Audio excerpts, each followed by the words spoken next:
Continuing with our discussion of MRI modalities, we have quantitative susceptibility mapping, or QSM. This is a relatively new modality that's starting to be used more broadly now.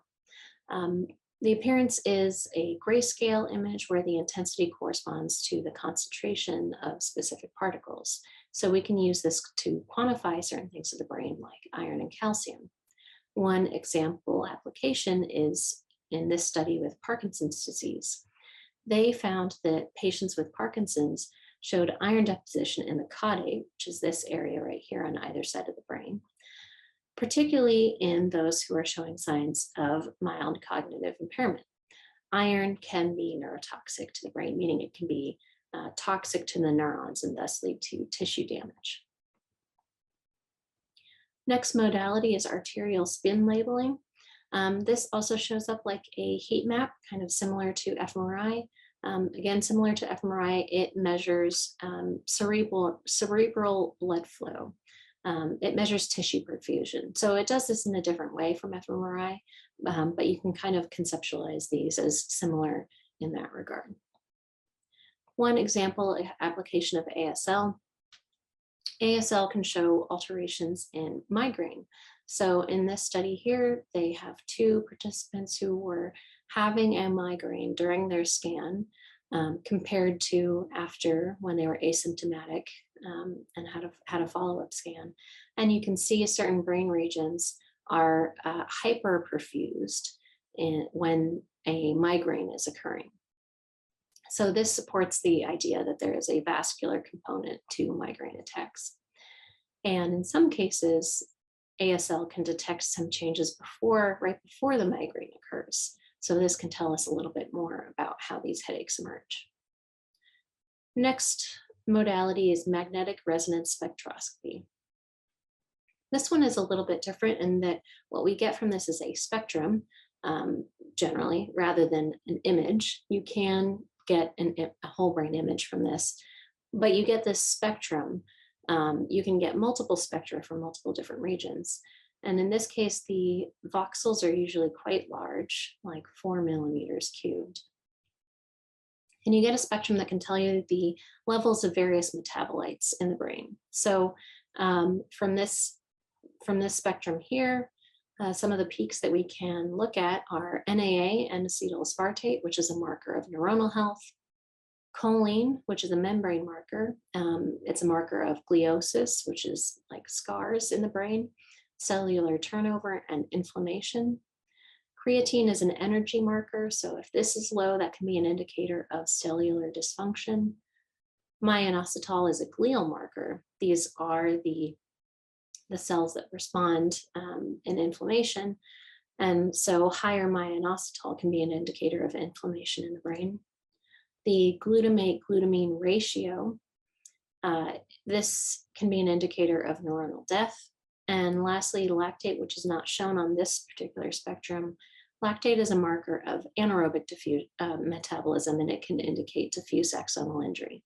This is something that occurs in traumatic brain injury where axons are stretched, in some cases to the point of breaking, but even if they don't break, they can be stretched, which can offset the balance of the inside the cell versus outside the cell, and thus cause diffuse axonal injury.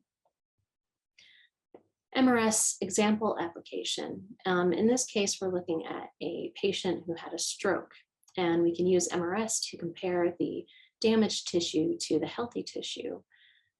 So for example, here you can see the spectrum from the healthy tissue here, looking at the NAA peak.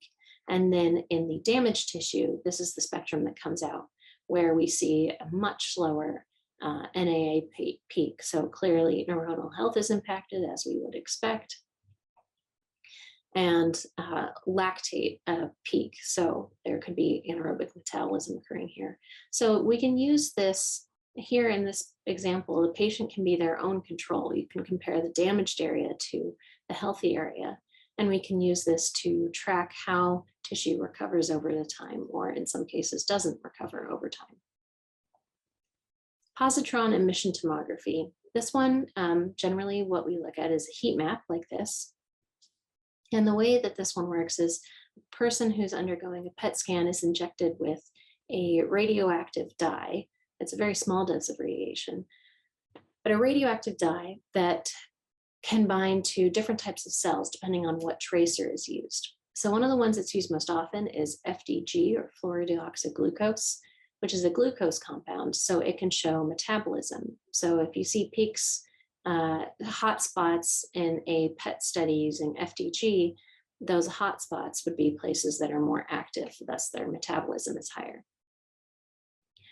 Another one that is used quite often is 4-beta-PIR. This one binds to amyloid, which is of particular interest in Alzheimer's research. An example application here from Alzheimer's disease using a different compound that binds to amyloid, Pittsburgh compound B, or PIB. This shows where amyloid has accumulated in Alzheimer's disease, which is pretty extensive compared to a healthy control. Single photon emission computerized tomography, SPECT. This one shows up as a heat map, and this detects how well blood flows through the brain. There is a radioisotope that's attached to a particular ligand that binds to tissue. So it's similar to PET, but the radioisotope that they use lasts longer and is less expensive. It also emits a different type of array, a gamma ray, which are picked up by a gamma ray camera, which is also relatively inexpensive compared to PET imaging.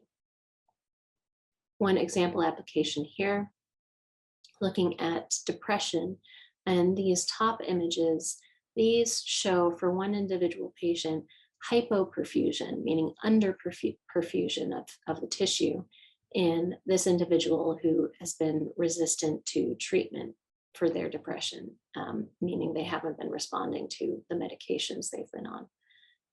And after a new treatment is tested, we see increased perfusion. So in this case, this is a good thing. And looking behaviorally as well, looking at symptoms, this increased perfusion was correlated with increases, with improvements in behavior, with improvements in depression symptoms. Computed tomography. In this one, low density tissues such as fluid appear dark, and high density things like bone appear light. This is usually used to find acute pathology like bleeds in the brain.